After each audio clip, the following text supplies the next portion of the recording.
자, 오늘은 십계명 23번째 도둑질하지 말라 두 번째 말씀을 나누겠습니다. 요즘 십계명을 다루니까 계속 간음하지 말라, 도둑질하지 말라, 살인하지 말라 그러니까 부대끼는 분들이 있다고 그럽니다. 사실 십계명 앞에 서면 우리가 다 부끄럽죠. 우리 안에 연약함이 있습니다. 드러날 때 당황스럽기도 하고 또 부정하고 싶기도 하고 도망치고 싶기도 하는 마음이 들 수 있습니다. 그러나 이 십계명은 우리가 신약 시대 안에 복음 안에서 또 이 부분을 잘 또 소화해낸다면 이것은 우리를 억압하기 위한 계명이 아니고 우리를 자유케 하기 위해서 주신 말씀입니다. 출애굽기도 마찬가지죠. 출애굽기를 통해서 이 십계명을 주실 때는 종되었던 백성들을 이끌어내셔서 자유인에게 주신 말씀입니다. 오늘도 마찬가지입니다. 우리가 하나님의 말씀 앞에 우리의 연약함이 드러나면 그걸 부정하거나 거부하지 말고 드러난 그대로 솔직하게 인정하고 그리스도의 십자가 앞에 나가면 우리를 자유케 하실 것이고 또 이 십계명을 계속 잘 지키기 위해서 힘쓰다 보면 어느 순간 내 안에 속박들이 풀려나고 자유를 경험하는 은혜가 있을 줄로 믿습니다. 자, 도둑질은 삶의 태도에서 문제가 있을 때 일어나는 행동입니다. 도둑질이라는 행위는 하루아침에 만들어지는 행동이 아닙니다. 문제가 일어났을 때 어떤 결핍을 채우는 방식이 정상적인 방법보다 비정상적인 방법으로 해결하고자 할 때 도둑질이 되죠. 자, 사람마다 능력의 차이가 있습니다. 능력의 차이. 그런데 인생은 능력의 차이보다 태도에 의해서 결정이 됩니다. 재능이 얼마나 많은가 보다 얼마나 성실한가에 따라 삶이 더 영향을 받습니다. 굉장히 재능이 많고 실력이 좋으면 굉장히 괜찮은 인생을 살 것 같아 보이지만 사실 길게 이렇게 보면 또 오늘 우리의 사회에서 일어나는 것들을 보면 결국 재능이나 능력이나 또 머리가 아니라는 거죠. 그 태도, 삶을 바라보는 태도, 대하는 태도에 의해서 결정이 되는데 그 태도에서 매우 중요한 것은 성실과 연결이 된다는 것입니다. 물론 오늘날 우리 사회는 성실하게 그리고 정직하게 산다고 좋은 결과를 항상 맞는 것은 아닙니다. 오늘날과 같은 특별히 경제 구조 안에는 모순이 굉장히 많이 있습니다. 일한 대로 대가를 충분히 받지 못할 때가 많이 있습니다.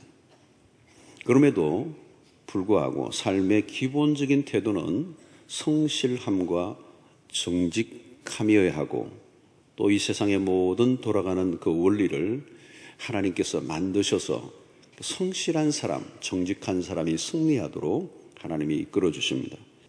잠언서를 보면 지혜자는 게으름에 대해서 유난히 많은 언급을 하고 있습니다. 잠언 10장 4절을 보면 손을 게으르게 놀리는 자는 가난하게 되고 손이 부지런한 자는 부하게 되느니라. 18장 9절 자기의 일을 게을리 하는 자는 패가하는 자의 형제니라. 19장 24절 게으른 자는 자기의 손을 그릇에 넣고서도 입으로 올리기를 괴로워하느니라. 굉장히 재미있는 구절이죠, 여러분. 숟가락은 넣기는 했는데 입을 올리기가 괴롭다는 거예요. 그 정도로 게으르다는 것을 재미있게 표현했어요.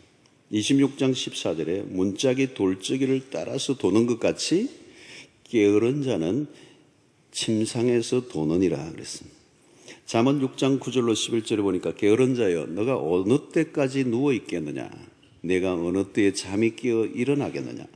좀 더 자자, 좀 더 졸자, 손을 모으고 좀 더 누워있자 하면 내 빈궁이 강도같이 오며 내 곰핍이 군사같이 이르리라.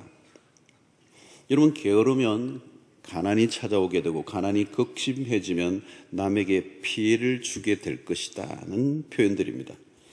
성경은 게으른 자에 대한 강경한 표현을 쓰고 있습니다. 데살로니가 후서 3장 10절 신약에서도 이렇게 표현을 하죠. 바울이 우리가 너희와 함께 있을 때에도 너희에게 명하기를 누구든지 일하기 싫어하거든 먹지도 말게 하라 하였더니, 자, 게으르면 일하기 싫거든 먹지도 말라는 거죠. 밥도 먹지 말라. 아주 센 표현을 썼습니다.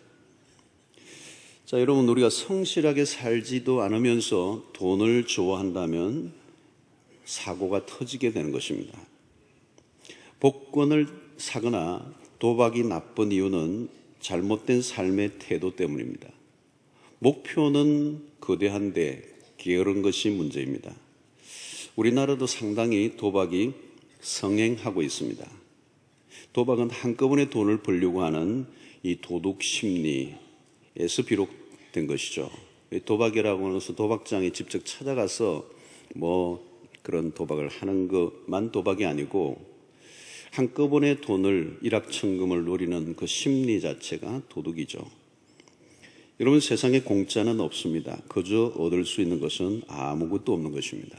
그래서 우리 아이들이 어릴 때부터 이 몸으로 땀을 흘리고 무엇을 얻고자 하는 이 훈련, 이 원리를 체득하게 해야 하는 것입니다.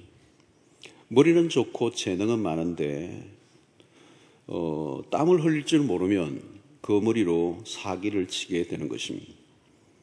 청년들도 요즘 많이 어렵다고 그럽니다. 근데 청년 때 너무 많은 돈을 버는 것을 부러워해서는 안 되고, 작은 돈이라도 땀 흘려 버는 성실을 연습하는 것이 긴 인생의 장래를 보면 훨씬 좋은 것입니다.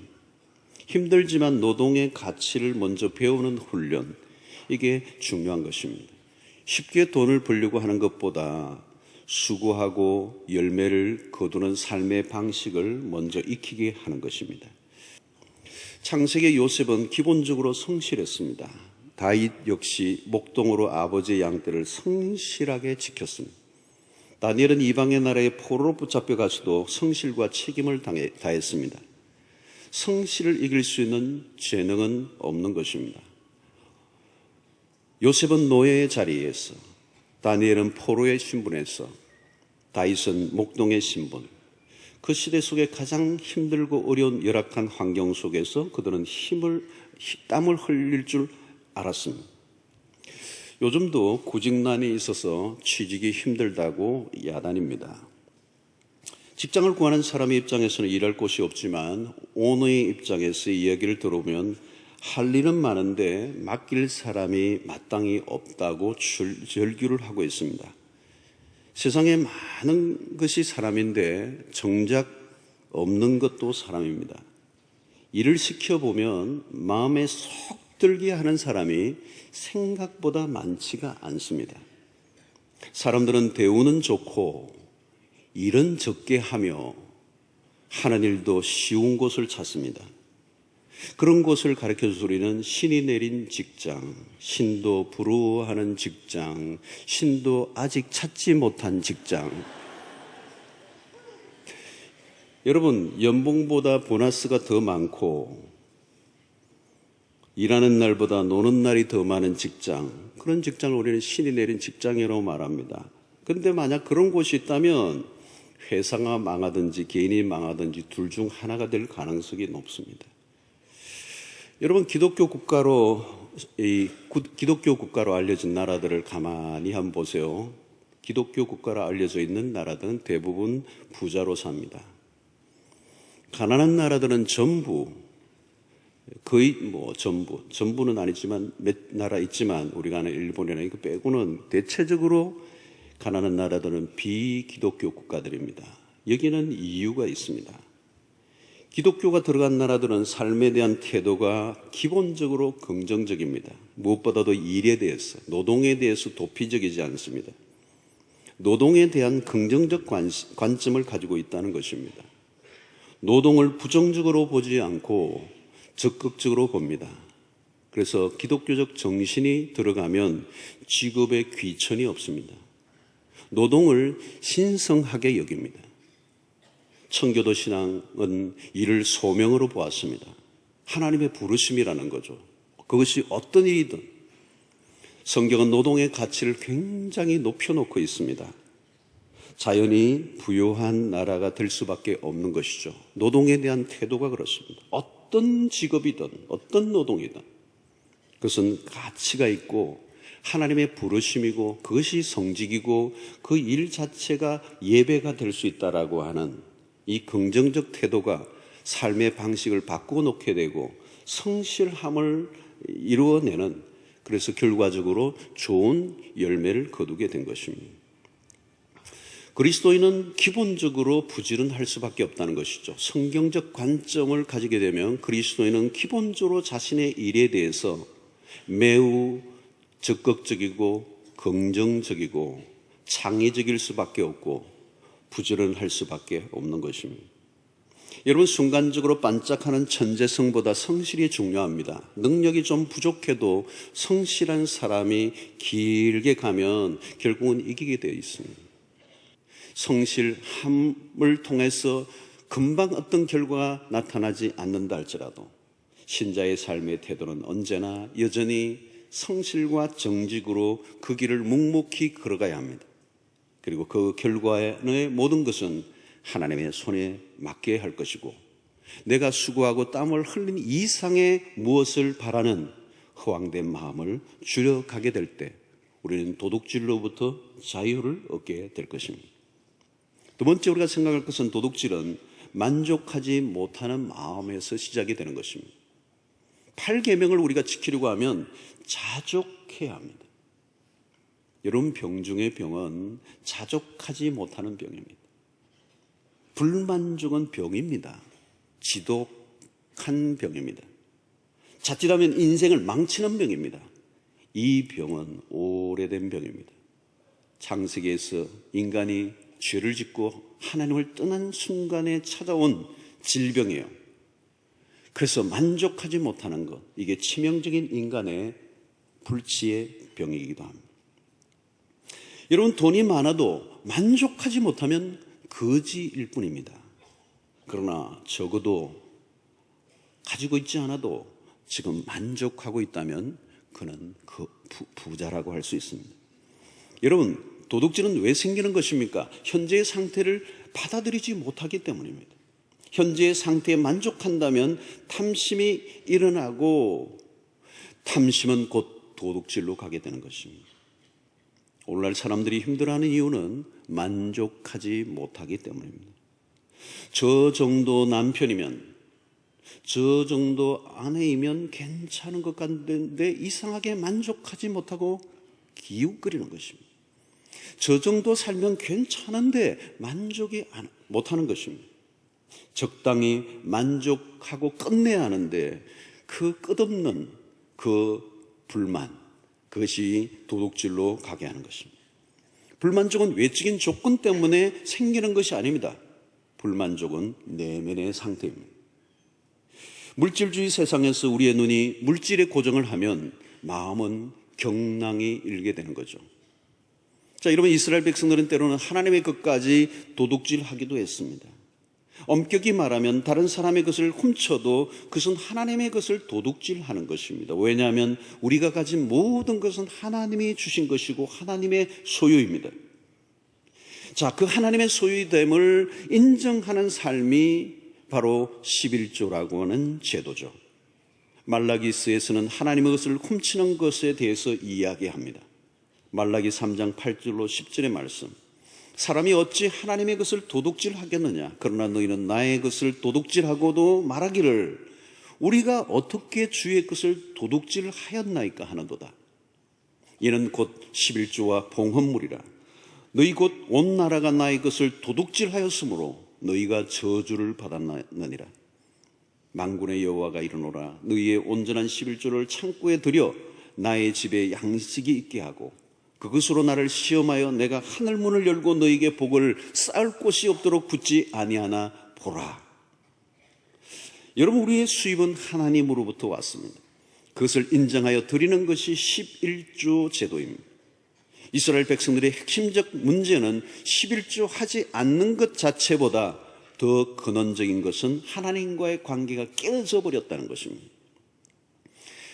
하나님으로 만족하지 못하고 물질에 더 집착하는 삶이 문제였습니다. 하나님을 사랑하지 않는데 11조라는 제도를 마땅하게 받아들일 리가 없었습니다. 모든 것이 하나님으로부터 왔는데 그것을 인정하지 않으니까 결국 11조를 떼먹고 말았습니다. 11조는 돈의 문제가 아닙니다. 신앙의 문제이고 삶의 중대한 태도와 연결되어져 있는 것입니다. 말라기 선지자는 이스라엘 백성들에게 너희 도둑들이라고 책망합니다. 11조를 떼먹은 것은 하나님과의 관계가 무너진 것이고 하나님과의 관계가 무너져 버렸다면 물질의 영역에서도 모든 것이 혼란 속에 빠질 수밖에 없음을 지적하고 있는 것입니다. 10의 1은 하나님의 것으로 정해놓은 것인데 그것을 손대면 다른 것은 얼마든지 손댈 수 있음을 지적하고 있는 것입니다.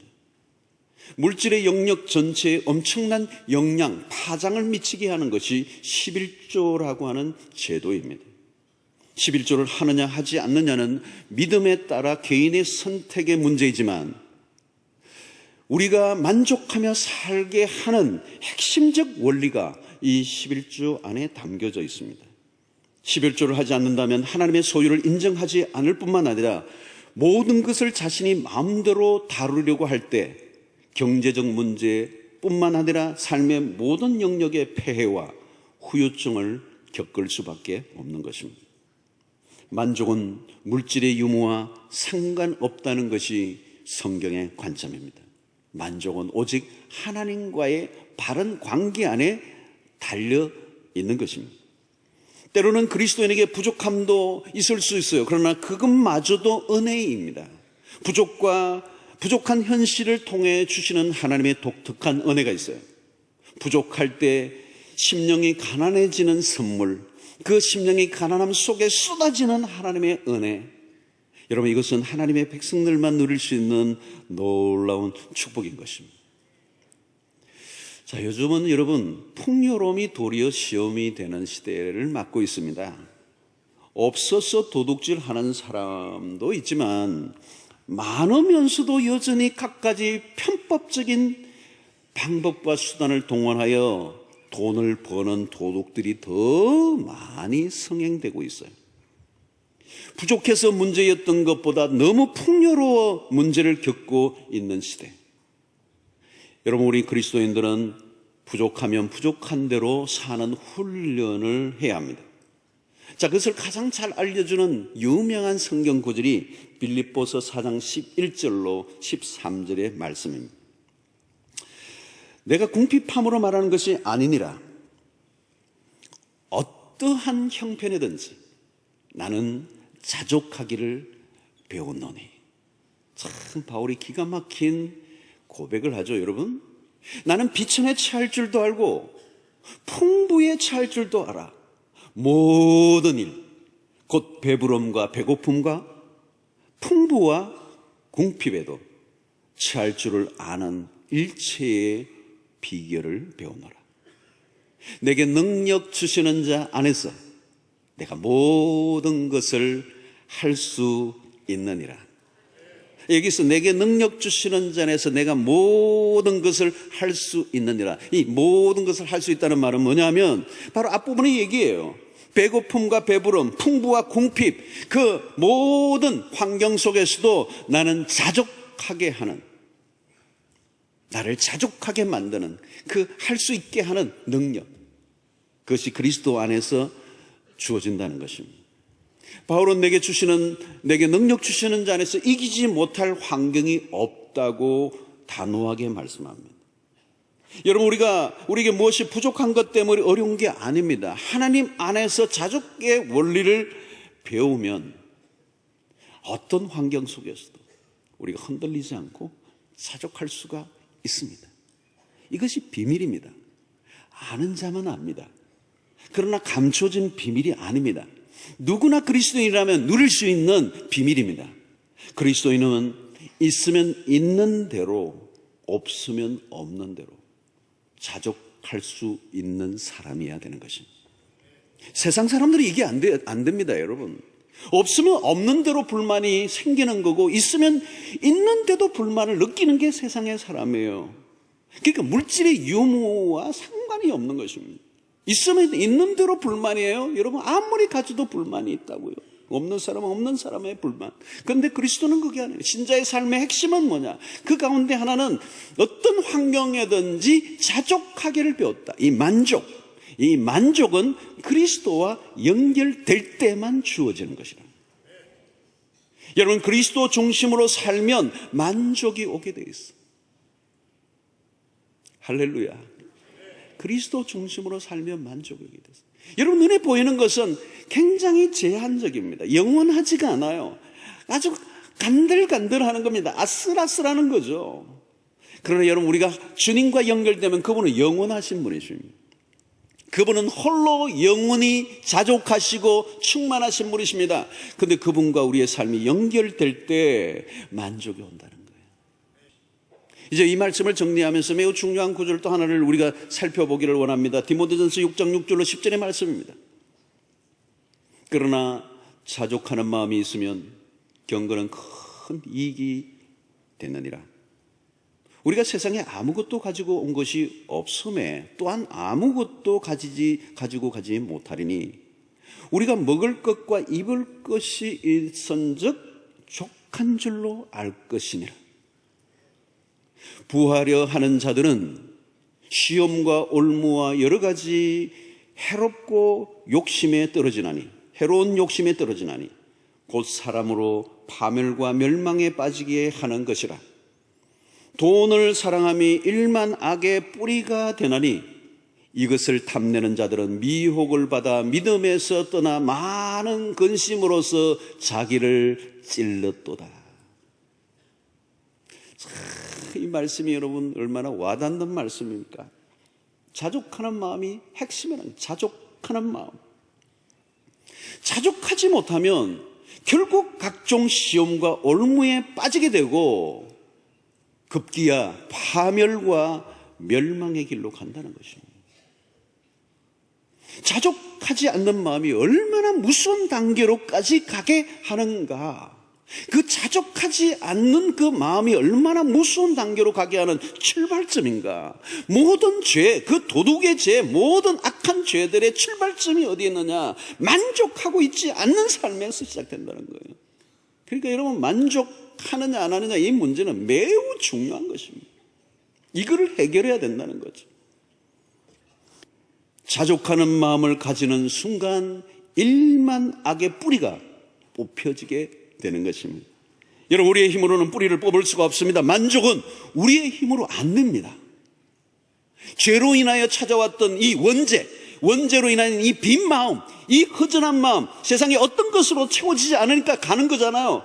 이 문제를 해결하는, 만족을 해결하는 방식은 세상에 어떤 것에 있지 않고 오직 하나님과의 관계에서 해결될 수 있음을 믿고 오직 주님만 바라보고 주님을 삶에 모셔드리고 하나님과 함께 동행하는 삶을 사시고 우리의 시선을 오직 주님께만 집중하게 된다면 하나님께서, 우리 안에 계시는 하나님께서 우리를 만족해 하심으로 이 땅의 유혹으로부터 승리하고 불만족의 병이 치유되고 우리의 삶에 감사와 찬송이 흘러 넘치는 삶을 살 수 있을 줄로 믿습니다.